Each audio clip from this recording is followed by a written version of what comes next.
Hello नमस्ते, स्वागत छ हजुरहरूलाई नेपाल अनलाइन स्कुल च्यानलमा। आज हामी BBS सेकेन्ड मार्केटिङ पढ्न जाँदैछ है त। र हामी च्याप्टर 5 मा रहेको छौँ र च्याप्टर 5 मा भनेको हामीले पढ्ने भनेको अन्डरस्ट्यान्डिङ द बायर बिहेभियर्स है। र हामीले यसभन्दा अघिका पार्टहरुमा जस्तै meaning of the buyer behaviour र साथसाथै अब हामीले बायरको मिनिङ अथवा कन्ज्युमरको मिनिङ र साथै त्यति मात्र नभएर हामीले अर्गनाइजेसनल बिहेभियरको चाहिँ हामीले विशेषता अथवा क्यारेक्टरिस्टिक्सहरु पनि हेरिसकेका छौँ है त। र अब अर्को हाम्रो यहाँ हामीले अर्को कभर गरेको भनेको जस्तै हाम्रो अर्गनाइजेसन बाइङ डिसिजन प्रोसेसलाई पनि हामीले चाहिँ त्यो स्टेपहरु पनि हेरिसकेका छौँ र साथै हाम्रो कन्ज्युमरहरुको चाहिँ बाइङ प्रोसेसलाई पनि हेरिसकेका छौँ है त। र आज चाहिँ हामी जुन हाम्रो बायर बिहेभियरको त हामीले मिनिङ त पढिसकेका छौँ है, जसमा र अब हामीले चाहिँ यो जुन च्याप्टरमा चाहिँ अन्डरस्ट्यान्डिङ द बायर बिहेभियर है, बायरहरुको चाहिँ बिहेभियरलाई चाहिँ किन अन्डरस्ट्यान्ड गर्नको लागि चाहिँ आवश्यकता रहेको छ त, किन यसको चाहिँ महत्त्वपूर्ण रहेको छ त भन्ने कुरा चाहिँ हामी यहाँ कभर गर्न जाँदैछौँ है त। यसमा जसमा हाम्रो यहाँ रहेको छ इम्पोर्टेन्स अफ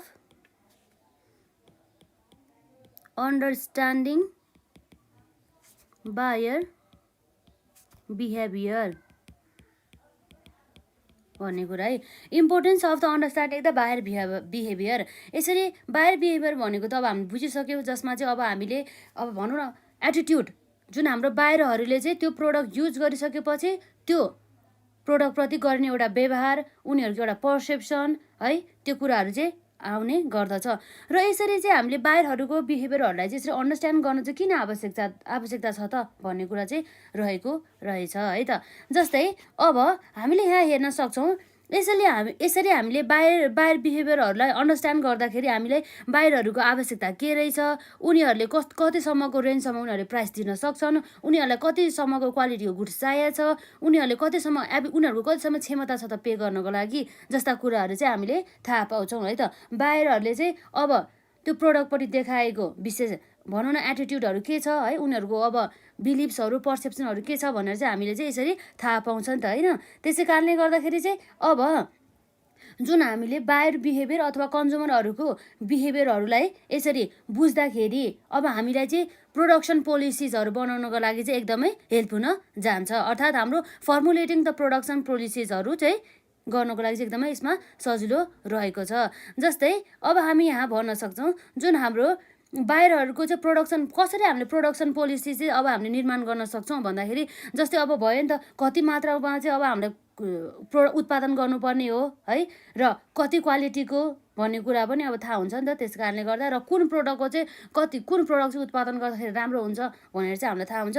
त्यस कारणले गर्दाखेरि हाम्रो चाहिँ यसरी नम्बर 1 मा रहेको छ प्रोडक्सन पोलिसिजहरू फर्मुलेटिङ गर्नको लागि चाहिँ हामीलाई चाहिँ कन्ज्युमर बिहेभियरहरू चाहिँ अन्डरस्ट्यान्ड गर्नको लागि सजिलो छ, हेल्प हुन्छ भनेर चाहिँ भन्न सक्छौँ है त। यसमा रहेको छ हाम्रो प्रोडक्सन पोलिसिज। र अब यसपछि अर्को हाम्रो यहाँ रहेको छ के भन्दाखेरि, जस्तै अब हामीले यसरी बायरहरूको बिहेभियरलाई अन्डरस्ट्यान्ड गर्दाखेरि अब चाहिँ कन्ज्युमरहरूको चाहिँ एबिलिटी थाहा हुन्छ नि त, उनीहरूले कति तिर्न सक्छन् है, र उनीहरूको क्षमता कति छ, र उनीहरू चाहिँ कति तिर्न इच्छुक छ त कुनै पनि गुड्सको लागि भनेर पनि थाहा हुन्छ नि त होइन हो। त्यस कारणले गर्दाखेरि यसरी प्राइस पोलिसिजहरू निर्माण गर्नको लागि पनि यसरी बायर बिहेभियरहरू चाहिँ अन्डरस्ट्यान्ड अन्डरस्ट्यान्ड गर्नुपर्छ भन्ने कुरा चाहिँ रहेको छ है त। यो भयो हाम्रो प्राइस पोलिसिजको कुरा आउने भयो। र यसपछि अर्को भनेको चाहिँ अब हामीले जस्तै अब बायरहरूलाई चाहिँ अब अन्डरस्ट्यान्ड गरिसकेपछि उनीहरूलाई चाहिँ अब उनीहरूको घरमै, उनीहरू बसेको ठाउँमै, प्लेसमा नै डिस्ट्रिब्युट गरिदिनु पर्ने हो कि गुड्स है, र अथवा कुन डिस्ट्रिब्युसन च्यानलहरू युज गर्दाखेरि चाहिँ बायरहरूलाई चाहिँ सही सुविधा हुन पुग्छ, बायरहरू चाहिँ सेटिस्फाइड हुन्छ भन्ने कुरा पनि यसरी बायरहरूको चाहिँ बिहेभियरहरूलाई बुझिसकेपछि थाहा हुन्छ। त्यसकारण हामीले यो जुन कुन डिस्ट्रिब्युसन च्यानल यो वस्तु तथा सेवाहरू पर्चेज गरिसकेपछि यसलाई बिक्री गरिसकेपछि त्यसलाई वितरण गर्नको लागि चाहिँ कुन च्यानलहरू चाहिँ युज गर्दा चाहिँ सजिलो हुन्छ भनेर चाहिँ डिसिजन गर्नको लागि पनि यो हाम्रो उसले चाहिँ एकदमै हेल्प गर्ने गर्दछ है त। र अब यसलाई भन्न सक्छौँ हामीले डिसिजन रिगार्डिङ च्यानल अफ डिस्ट्रिब्युसनको कुरा आयो है त। Of distribution. र यसपछि अब के रहेको छ भन्दाखेरि चाहिँ जुन हाम्रो सेल्स प्रमोसनको बारेमा पनि डिसिसन गर्नको लागि पनि यसरी बाहिरहरूको चाहिँ बिहेभियर अन्डरस्ट्यान्ड गरिसकेपछि पनि थाहा हुनसक्छ। जस्तै कुनै बाहिरहरू चाहिँ कस्तो हुन्छ भन्दाखेरि चाहिँ जुन चाहिँ गुड्सको चाहिँ धेरै चाहिँ अब प्रमोसन हुन्छ नि, हो त्यही गुड्स चाहिँ ऊ चाहिँ अब ओहो यो गुड्स चाहिँ अब एकदमै राम्रो छ कि क्या हो भनेर चाहिँ अब उनीहरू चाहिँ किन्नतर्फ जान्छ नि त उनीहरूको बिहेभियर कि अब चाहे त्यो गुड्स क्वालिटीको होस् या नहोस् होइन, यदि त्यो गुड्सलाई चाहिँ धेरै चाहिँ प्रमोसन गरिएको छ होइन, हो त्यो भनेदेखि त्यस्तो अवस्थामा चाहिँ के गर्छ भन्दाखेरि अब त्यो गुड्स नै किन्न जान्छ है। त्यसरी त्यही भएर अब प्रमोसनमा पनि एकदमै ध्यान दिनुपर्ने हुन्छ है त। र अब हामी यहाँ हेर्न सक्छौँ यसपछि जुन हाम्रो यहाँ रहेको छ त्यसलाई भन्न सक्छौँ decision regarding the sales promotion है त। Decision regarding the sales promotion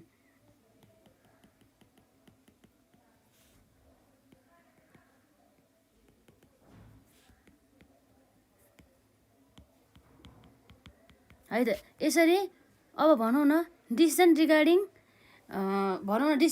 sales promotion, यसरी सेल्स प्रमोसनहरू गर्नको लागि पनि यसरी चाहिँ डिसिजन चाहिँ गर्न सकिन्छ भन्ने कुरा भयो। यति नै कुराहरू रहेको छ हाम्रो लगभग यसमै।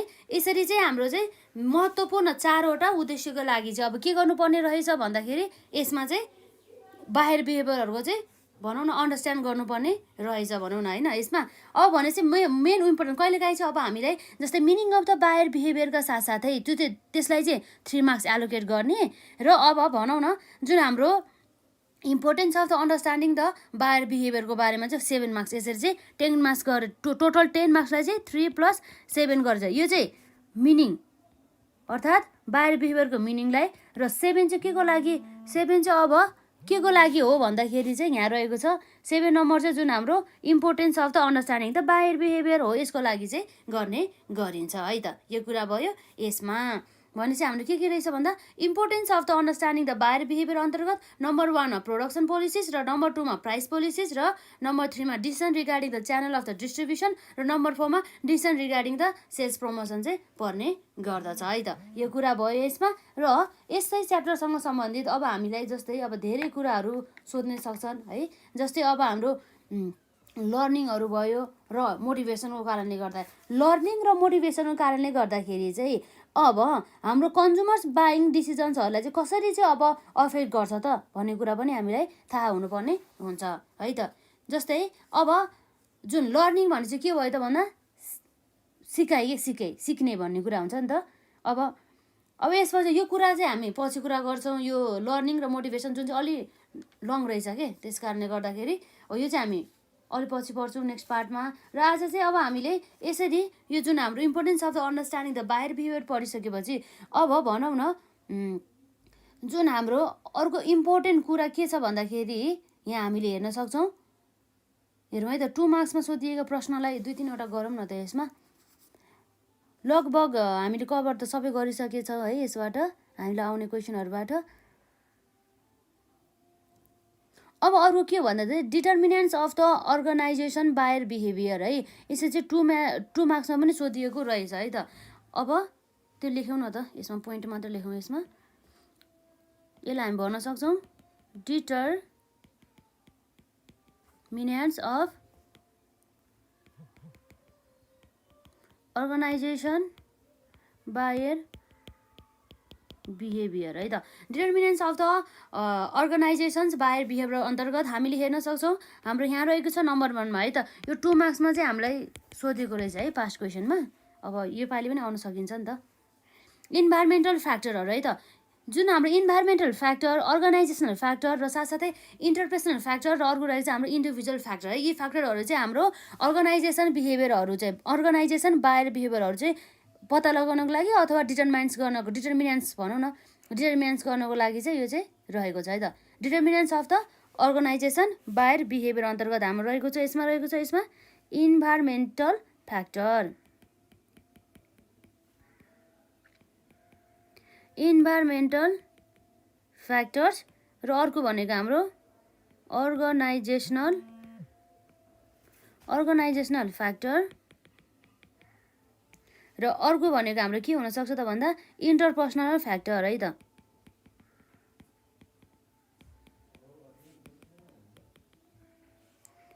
र यसैपछि अब हाम्रो रहेको छ नम्बर 4 मा इन्डिभिजुअल फ्याक्टर है त। इन्डिभिजुअल फ्याक्टर्स चाहिँ रहेको छ। र अब यसरी यति नै कुरा छ। यति चाहिँ अब हामीले एक्जाममा चाहिँ अब 2 मार्क्समा सोधेको रहेछ है। अब एक्जाम आयो भनेदेखि अब लेख्न सकिहाल्छ नि त हैन। यसमा determinants of the organisational buyer behaviour अन्तर्गत हाम्रो रहेको छ इन्भाइरोमेन्टल फ्याक्टर है त। इन्भाइरोमेन्टल फ्याक्टर भने चाहिँ हाम्रो के आउँछ त यसमा? इन्भाइरोमेन्ट भने चाहिँ एउटा एक्सटर्नल फ्याक्टर आउँछ, एउटा इन्टर्नल फ्याक्टर आउँछ। अर्थात् हाम्रो माइक्रो इन्भाइरोमेन्ट र म्याक्रो इन्भाइरोमेन्ट आउने गर्दछ है त। त्यो माइक्रो र माइक्रो इन्भाइरोमेन्टको बारेमा हामीले अलरेडी डिस्कस गरिसकेका छौँ, त्यही भएर मैले यसमा गरिनँ है त। यो जुन हाम्रो इन्भाइरोमेन्टल फ्याक्टर भने चाहिँ हाम्रो एक्सटर्नल र इन्टर्नल इन्भाइरोमेन्ट है, जसमा अब हाम्रो इन्टर्नलमा त अब जस्तै अब हाम्रो अर्गनाइजेसनल स्ट्रक्चरहरू पर्ने भयो इत्यादिहरू भयो। र हाम्रो एक्सटर्नल इन्भाइरोमेन्ट अन्तर्गत जस्तै अब हाम्रो economic environment, socio cultural environment र त्यति मात्रै नभएर पोलिटिकल इन्भाइरोमेन्टहरू पर्ने भयो है, इकोनोमिक कन्डिसनहरू, यी सबै कुराहरू चाहिँ पर्ने भयो है त। र अब अर्को छ हाम्रो यो अर्गनाइजेसनल फ्याक्टर, र अर्को रह्यो हाम्रो नम्बर 3 मा इन्टरपर्सनल फ्याक्टर, र नम्बर 4 मा रहेको छ हाम्रो इन्डिभिजुअल फ्याक्टर है त। यो रहेको छ। यसरी चाहिँ हामीलाई एक्जाममा सोधेको रहेछ है त। र अब जस्तै जुन हाम्रो कन्ज्युमरहरूको बिहेभियरहरूको भनौँ न determinants of the consumer behaviour, त्यो पनि हेरिहालौँ है त। जसमा चाहिँ अब यसमा त हामीले योभन्दा अघिल्लो पार्टमा नै कभर गरिसक्यौँ होला है यसमा सायद। योभन्दा पनि हामीले यसभन्दा अघिका च्याप्टरमा होला सायद है। जस्तै अब लेखिहालौँ नि त यसमा है, 2 मार्क्समा सोधिएको रहेछ यो क्वेसन। डिटर्मिनेन्ट्स अफ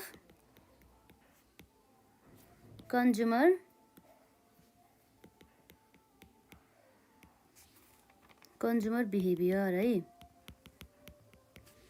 यसमा पर्ने भनेको के भन्दा नम्बर 1 मा इकोनोमिक फ्याक्टर है त। इकोनोमिक र अर्को भनेको सोसियो है त, सोसियो कल्चरल,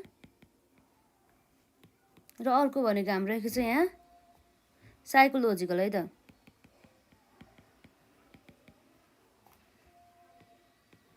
र यसपछि हाम्रो यहाँ रहेको छ डेमोग्राफी है त। यसरी चाहिँ हामीले 4 वटा चाहिँ के हेर्न सक्यो त determinants of the consumer behaviour, जसमा हाम्रो इकोनोमिक, सोसियो कल्चरल र हाम्रो यहाँ साइकोलोजिकल र डेमोग्राफी चाहिँ पर्न गयो है त। अब यसभन्दा हामीले अघिको पार्टहरूमा पनि र अघिल्लो च्याप्टरहरूमा चाहिँ हाम्रो इकोनोमिकको साथसाथै सोसियो कल्चर है, फिजियोलोजिकल, साइकोलोजिकलहरू भयो र डेमोग्राफिकहरूको बारेमा चाहिँ हामीले अलरेडी डिस्कस गरिसकेका छौँ, त्यही भएर हामीले यसमा गरेन है त। जस्तै अब अर्को के भन्दाखेरि जो पोस्ट पर्चेस बिहेभियर भनेर चाहिँ अब हामीले जुन हाम्रो प्रोसेस पढ्दाखेरि है, कन्ज्युमर बाइङ प्रोसेस अथवा हाम्रो अर्गनाइजेसनल बाइङ प्रोसेस पढ्दाखेरि नै हामीले त्यो पढिसक्यौँ। जसमा चाहिँ अब पोस्ट पर्चेस बिहेभियर भनेर कहिले हाम्रो 2 मार्क्समा सोद्धाखेरि चाहिँ हामीले के लेख्ने त भन्ने कुरा पनि इम्पोर्टेन्ट छ नि त है। अब त्यसमा चाहिँ अब पोस्ट भनेपछि पछि, पर्चेस बिहेभियर भनेपछि पर्चेस गरिसकेपछि चाहिँ अब कन्ज्युमरहरूले गर्ने बिहेभियरको बारेमा चाहिँ सोधेको रहेछ है त। जस्तै अब यहाँ भन्न सकिन्छ पोस्ट पर्चेस बिहेभियर है त। पोस्ट पर्चेस बिहेभियर भनेपछि अब हाम्रो यदि 2 मार्क्समा आयो भने के लेख्ने भन्दा चाहिँ यो भनेको चाहिँ कन्ज्युमरहरूले डिसिजन गर्ने हुन्छ नि, कन्ज्युमरहरूको चाहिँ बाइङ डिसिजनको चाहिँ लास्ट प्रोसेस अथवा फाइनल स्टेज चाहिँ हुने गर्दछ। जब चाहिँ यो स्टेजमा के हुन्छ भन्दा चाहिँ कन्ज्युमरहरू त्यो प्रोडक्ट युज गरिसकेपछि कि त सेटिस्फाइड हुन्छ कि त डिससेटिस्फाइड हुने गर्दछ त्यो पर्चेस गरिसकेपछि है त। यो कुरा भयो। जस्तै अब जुन कन्ज्युमरहरूले हुन्छ नि, कन्ज्युमर अथवा कस्टमरहरूले गरिने फिल हुन्छ नि, उनीहरूले गर्ने फिलले चाहिँ अब भनौँ न त्यो पर्चेस गर्ने, अगेन पर्चेस गर्ने कि नगर्ने भन्ने कुरालाई चाहिँ यसले चाहिँ प्रभाव पार्ने गर्दछ भन्ने कुरा भयो है त। यसमा यो भयो हाम्रो post purchase behaviour is the के हो त भन्दा यो भनेको फाइनल स्टेज है, final stage in the consumer decision process when the customer assesses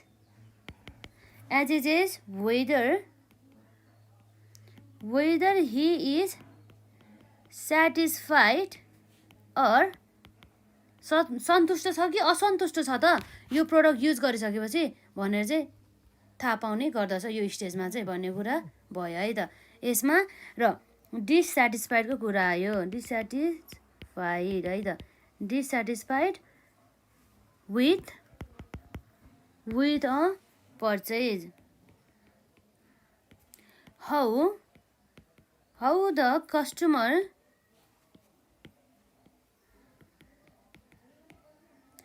the customer feel about है how the customer feels about a purchase will significantly influence whether he will purchase the product again भन्ने कुरा रहेको छ है त। यति लेख्यो भने हाम्रो अब लगभग 2 मार्क्सको लागि चाहिँ पुग्ने गर्दछ है त। यसमा चाहिँ के भनेछ भन्दा चाहिँ पोस्ट पर्चेज बिहेभियर भने चाहिँ के भयो भन्दा post purchase behaviour is the final stage in the consumer decision process when the customer assesses whether he is satisfied or dissatisfied with a purchase. How the customer feels about a purchase will significantly influence whether he will purchase the product again भन्ने कुरा भयो है त। यति कुरा भयो र आजलाई चाहिँ यति नै गरौँ र नेक्स्ट पार्टमा चाहिँ हामी अरू रिमेनिङ पोर्सनहरू चाहिँ यो हाम्रो च्याप्टर 5 को कभर गर्छौँ र हजुरहरूले यसभन्दा अघिका पार्टहरू हेर्नु भएको छैन भने हेर्नु होला र साथै अरू च्याप्टरहरू पनि रहेको छ है त। ल आजलाई यति नै गरौँ।